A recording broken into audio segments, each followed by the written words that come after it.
बालबालिका भविष्यका नागरिक मात्रै होइनन्, उनीहरू वर्तमानका पनि अधिकार सम्पन्न नागरिक हुन्। उनीहरूका सपना, आवश्यकता र आवाजलाई राज्यको नीति तथा योजनाको केन्द्रमा पुर्याउने उद्देश्यले कञ्चनपुरको कृष्णपुर नगरपालिकामा एउटा महत्त्वपूर्ण समीक्षा कार्यक्रम सम्पन्न भएको छ। कृष्णपुर नगरपालिकाको चौतर्फी विकास स्वस्फूर्त निर्णय लिन सक्ने, सबैले निकालो निकास भन्ने मूल नारासहित आयोजित कार्यक्रममा बालमैत्री नगर निर्माणका लागि बाल भेलाबाट उठाइएका एजेन्डा, तिनको कार्यान्वयनको अवस्था र आगामी प्राथमिकताबारे गम्भीर छलफल गरिएको छ। आर्थिक वर्ष 2081-82 यता बाल क्लब र नगर स्तरीय बाल सञ्जालले सञ्चालन गरेका गतिविधिको समीक्षा गर्दै बालबालिकाले आफ्नै आवाजमा आफ्ना आवश्यकता स्थानीय सरकार समक्ष राखेका छन्। उनीहरूको माग स्पष्ट रहेको छ: गुणस्तरीय शिक्षा, सुरक्षित विद्यालय, पर्याप्त खेल मैदान, बाल हिंसामुक्त वातावरण, बाल विवाह नियन्त्रण, बाल श्रमको अन्त्य, मनोसामाजिक सहयोग र बालमैत्री सार्वजनिक संरचना। बालबालिकाको भनाइरहेको छ, बालमैत्री नगर केवल घोषणामा मात्र सीमित हुनु हुँदैन, त्यसको अनुभूति व्यवहारमा समेत देखिनुपर्छ। कार्यक्रममा कृष्णपुर नगर स्तरीय बाल सञ्जालले विगतका गतिविधि, उपलब्धि र चुनौती सार्वजनिक गरेको छ। विभिन्न वडामा बाल भेला सञ्चालनदेखि बाल अधिकार सम्बन्धी सचेतना र पैरवीसम्मका गतिविधिले बाल सहभागितालाई स्थानीय तहसम्म विस्तार गर्ने प्रयास गरेको सञ्जालको भनाइरहेको छ।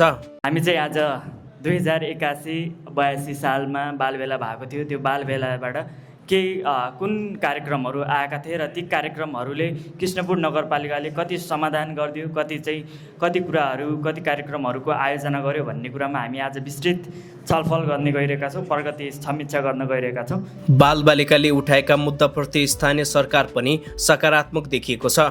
नगर प्रमुखले बालमैत्री स्थानीय शासन नगरपालिकाको प्राथमिकता रहेको बताउँदै बाल अधिकार, शिक्षा र स्वास्थ्यमा लगानी बढाउने प्रतिबद्धता व्यक्त गर्नुभएको छ। उहाँका अनुसार नीति तथा कार्यक्रम निर्माणमा बालबालिकाका सुझावलाई समेट्ने प्रयास गरिनेछ। अब लागु औषधमा अलिकति चाहिँ त्यसलाई अलिकति चाहिँ जनरलाइज गर्नुपर्ने छ, हामीलाई थाहा छ।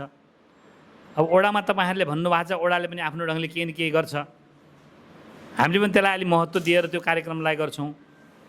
अन्य कुराहरू छ। अब यो तपाईँहरूको नगर स्तरीय बाल सञ्जालका लागि एउटा रुम चाहिएको कुरा हामीले महसुस गरेका छौँ। रुम हामीलाई अरू पनि चाहिएको छ। नगरपालिकासँग के छ भन्दाखेरि अलिकति भवन देखिँदा ठुलो छ तर स्पेस कम छ। यहीँ हामीलाई चाहिँ हामीले बनाउन नसकेका कुराहरू तपाईँलाई भन्छु म, चाहेर पनि हामीले चाहिँ त्यो बच्चा ल्याएर आमाहरू आउनुहुन्छ, स्तनपान कक्ष बनाउन खोजिरहेछौँ। अनि तपाईँहरूको अपाङ्गहरू आउनुहुन्छ, अपाङ्ग मैत्री कक्ष बनाउन खोजिरहेछौँ। यसमा तपाईँहरूको यो नगर स्तरीय बाल सञ्जालको लागि पनि एउटा कुरा थपायो। अब यसलाई कसरी गर्न सकिन्छ त्यो कुरा पनि हामी यसमा म्यानेज गर्नतिर लाग्छौँ। किनभने यो वास्तवमा यो नगरपालिकासँग डाइरेक्ट जोडियो भने यहाँ आउने तपाईँहरूसँग ओडादेखि टोलसम्मका आउने घर घरबाट आउने बच्चाहरूलाई पनि एउटा एक खालको चाहिँ अलिक उत्साह हुन्छ कि भन्ने पनि हामीले बुझेका छौँ। यो कुरा पनि हामी यो आउने आर्थिक वर्षमा हामी जाँदै गर्दाखेरि चाहिँ यो काम तपाईँहरूलाई गरेर जान्छौँ। मैले तपाईँहरूलाई जानकारी गराएँ र तपाईँहरूले राम्रो काम गर्नुभएको छ, राम्रो समीक्षा गर्नुभएको छ। धेरै कुरा तपाईँहरूले चाहिँ 81-82 भन्दाखेरि 2 वर्ष अगाडिको कुरा तपाईँहरू आज गर्दै हुनुहुन्छ भने तपाईँहरू लागिरहनु भएको छ, यो बुझिन्छ। त्यस कारण यसरी नै लाग्नुहोस्। तपाईँहरूलाई चाहिँ शुभकामना छ। यो हाम्रो साझेदार संस्थाका साथीहरूले पनि सहयोग गर्नुहुन्छ, तपाईँहरूलाई पनि धन्यवाद छ।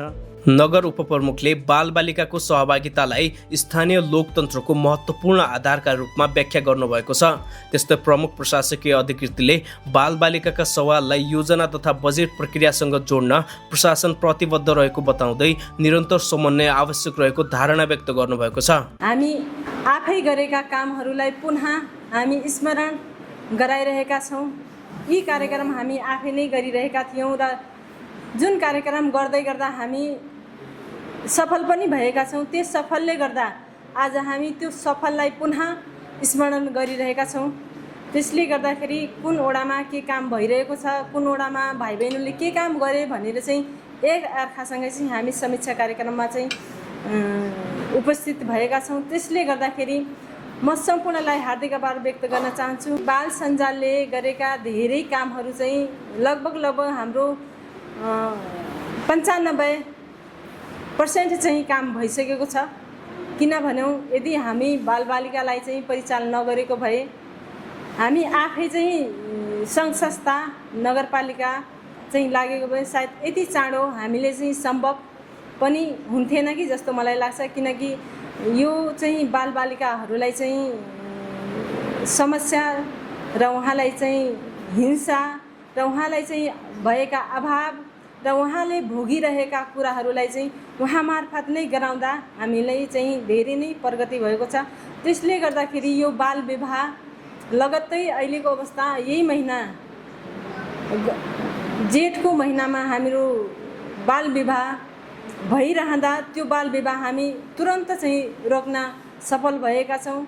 यदि हामी बालबालिकालाई परिचालन उहाँलाई जिम्मा नदिएको भए सायद त्यो हामी सम्भव हुने थिएन। किनकि हामी जनप्रतिनिधि कर्मचारी त्यति आफ्नै काममा पनि प्रशासनिक काममा पनि व्यस्तता हुन्छ। त्यसले गर्दाखेरि भाइ बहिनीहरूले आफ्नो पढाइ निरन्तरता दिँदै त्यो काममा पनि सफल भइरहेका छौँ। म तपाईँहरूलाई हार्दिक आभार व्यक्त गर्न चाहन्छु। हामी पालिका सरकार चाहिँ अब पालिकाभरि नै सुशासन प्रवर्धन गर्ने अनि हाम्रो पालिकालाई समृद्ध गराउने खालको हाम्रो चाहिँ लक्ष्य हो र सरकारले चाहिँ संविधानले पनि हामीलाई त्यही सेरोफेरोभित्र रहेर हाम्रो जिम्मेवारी चाहिँ प्रदान गरेको छ। र यो सुशासन प्रवर्धन अनि अब शासन चाहिँ अब जनमैत्री शासन कायम गर्ने सन्दर्भमा हाम्रो प्रारम्भिक चरणमै बालमैत्री शासन स्थापना गर्ने महत्त्वपूर्ण खालको चाहिँ कार्य हो र त्यसको लागि पालिका चाहिँ कार्यरत छ। त्यो कुरा यहाँ भाइहरूको चाहिँ एउटा चाहिँ समीक्षाबाट पनि देखियो। पालिकाले चाहिँ यहाँहरूलाई चाहिँ यो कार्यक्रम सञ्चालनमा सहजीकरण गरेको कुराहरू यहाँहरूले नै व्यक्त गर्नुभयो। यो सर्वप्रथम यहाँ विद्यार्थी भाइ बहिनीहरू हाम्रो बाल सञ्जालका भाइ बहिनीहरूलाई धेरै धेरै धन्यवाद छ। एकदम राम्रो उत्कृष्ट प्रस्तुति गर्नुभएको छ र यो 81-82मा उहाँहरूले चाहिँ बाल भेलाबाट चाहिँ तोकेका कार्यक्रमहरू करिब करिब चाहिँ सम्पन्न गरेको उहाँको प्रस्तुतिबाट देखिन्छ। ती कार्यक्रमहरू कुनै न कुनै रूपमा अब प्रत्यक्ष रूपमै भनौँ हाम्रो क्रियाकलापभित्रै पर्छन्। ती हाम्रो स्थानीय सरकारकै चाहिँ कार्यक्रमभित्रका कार्यक्रमहरू हुन्। त्यो कार्यक्रम चाहिँ सम्पादनमा यहाँहरूले सहजीकरण गर्नुभएको छ, सहयोग गर्नुभएको छ। यसको लागि पनि यहाँहरूलाई धन्यवाद छ। कार्यक्रममा प्रमुख प्रशासकीय अधिकृतलाई सम्मान समेत गरिएको छ।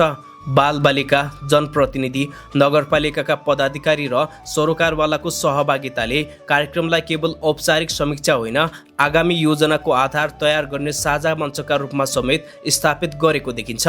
हामीले हाम्रो यस समीक्षा कार्यक्रममा बाल क्लब सञ्जाललाई आफ्नो कार्ययोजनाको प्रगति अनि वर्तमान स्थिति सिकाइ र चुनौतीहरूको समीक्षा गर्ने र त्यसमा सहयोग गर्ने र अर्को छ बालबालिकाको आवाज र सवाललाई स्थानीय सरकारको योजना तथा बजेटमा समावेश हुनका लागि सुनिश्चित गर्ने र अर्को छ हाम्रो बाल सञ्जाल तथा बाल क्लबका भाइ बहिनीहरूको यो अवलोकन भ्रमणमा भएका अनुभवहरू सिकाइहरूको चाहिँ आदान प्रदान गर्ने र भोलिका दिनमा बाल सञ्जालका पदाधिकारी अथवा भाइ बहिनीहरू बाल क्लबहरूलाई चाहिँ हामीले हाम्रो नगरको एउटा भावी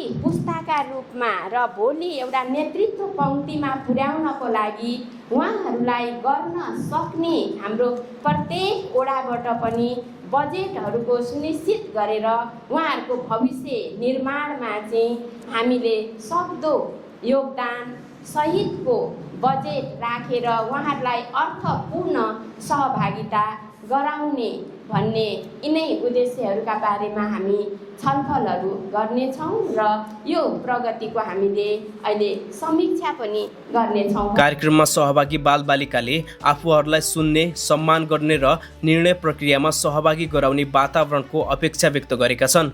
उनीहरूको विश्वास छ बालबालिकाको सहभागिता बिनाको बालमैत्री नीति अधुरो हुन्छ। थुप्रो कार्यक्रममा आएका कुराहरूलाई नगरपालिकाले होस् या सङ्घ संस्थाले होस्, जसले भए पनि अत्यन्तै उत्कृष्ट क्रियाकलापहरू तपाईँले गर्नुभएको छ।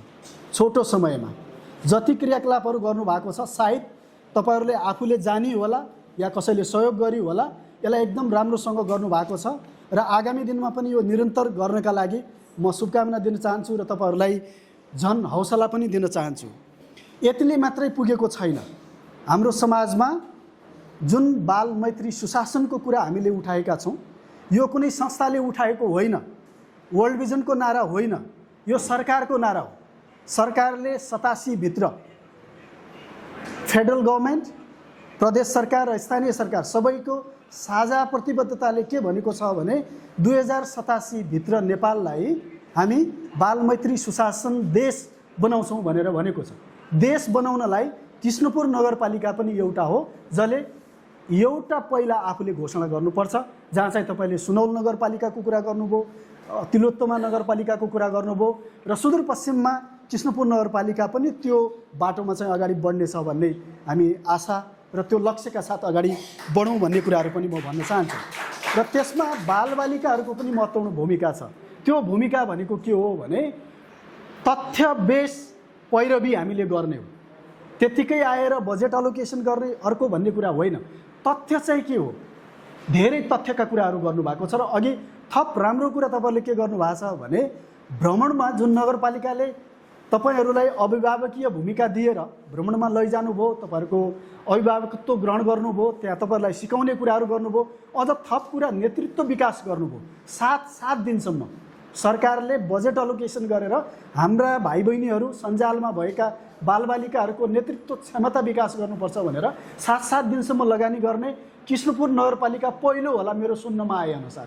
सायद मैले सुनेको छैन त्यो, होइन। हामी झन्डै 28वटा स्थानीय सरकारसँग हामी काम गरिराखेका छौँ र यो बालबालिकाको नेतृत्व विकासमा चाहिँ लगानी गरेको कृष्णपुर नगरपालिका पहिलो मैले सुनिराखेको छु। हाम्रा बाल सञ्जालका भाइ बहिनीहरू टेक्नोलोजीको पनि एकदमै हेर्नु, यत्रो प्रेजेन्टेसन बनाउनु भएको छ। कम्प्युटर नलेजको कुरा पनि हेर्ने हो भने यस्तो राम्रो क्वेसन सोधेको छ र त्यहाँ कस्तो पनि 153 टोली चाहिँ अनुगमन के अरे यो भ्रमणमा आए, तर दुईटा टोलीलाई मात्र हामीले एकदमै राम्रो देख्यौँ भन्यो। एउटा चाहिँ धनकुटाको बालबालिकाहरू भाइ बहिनीहरू, अर्को भनेको हाम्रो कृष्णपुर नगरपालिकाको जो उहाँले प्रस्तुत गरेको प्रेजेन्टेसनमा हामीलाई त्यो तपाईँहरूको ओनरसिप देखेर हामी खुसी लाग्यो भनेर त्यो असाढ मसान्त त्यो काम छोडेर पनि हाम्रा भाइ बहिनीहरूलाई चाहिँ पुरै त्यहाँ सहयोग गर्नुभएको थियो। त्यसले गर्दाखेरि हाम्रो भाइ बहिनीहरू एकदमै एक्टिभ छन्। 9वटै वडाका भाइ बहिनीहरू धेरै राम्रो छन्। अहिले हामीले वडा स्तरीय टोली स्तरीय बाल क्लब पनि हामीले गठन गर्दैछौँ। तर यी भाइ बहिनीहरूलाई ओनरसिप दिने गरेर हामीले विभिन्न किसिमका कार्यक्रमहरू आयोजना गर्नु चाहिँ जरुरी चाहिँ देखिन्छ। त्यसको लागि चाहिँ हामी west field manager operation manager sir पनि यहीँ उपस्थित हुनुभएको छ। बालबालिका भाइ बहिनीहरूले नै आमन्त्रित गर्नुभएको छ। यो आयोजक सबै बालबालिकाले गरेको छ। त्यसले गर्दाखेरि हामी कसरी चाहिँ बालबालिकाहरूलाई यो बालमैत्री स्थानीय शासन घोषणा गरेर सहयोग गर्न सक्छौँ भन्ने कुराहरू आगामी आर्थिक वर्ष 2083-84को बालबेलाबाट आएका कार्यक्रम पनि नगर प्रमुखलाई हस्तान्तरण गरिसक्नु भएको छ। अब यहाँ धेरै जस्तो वडाले गरेको कामलाई मूल्याङ्कन गरी सम्मानको कुरा पनि गर्नुभएको छ बालबालिकाको सञ्जाल भाइ बहिनीहरूले। त्यसैले यो कुराहरूलाई चाहिँ कन्टिन्यू निरन्तरता दिनु चाहिँ हामीले जरुरी छ। नीति योजना र बजेट निर्माणका हरेक चरणमा बालबालिकाको आवाज समेटिए मात्रै बाल अधिकारको वास्तविक प्रत्याभूति सम्भव हुन्छ। बालमैत्री नगर निर्माण पूर्वाधार निर्माणको मात्र विषय होइन, यो बालबालिकालाई सुन्ने संस्कार, उनीहरूको विचारलाई सम्मान गर्ने र उनीहरूको अधिकारलाई स्थानीय शासनको केन्द्रमा राख्ने प्रतिबद्धताको यात्रा समेत हो।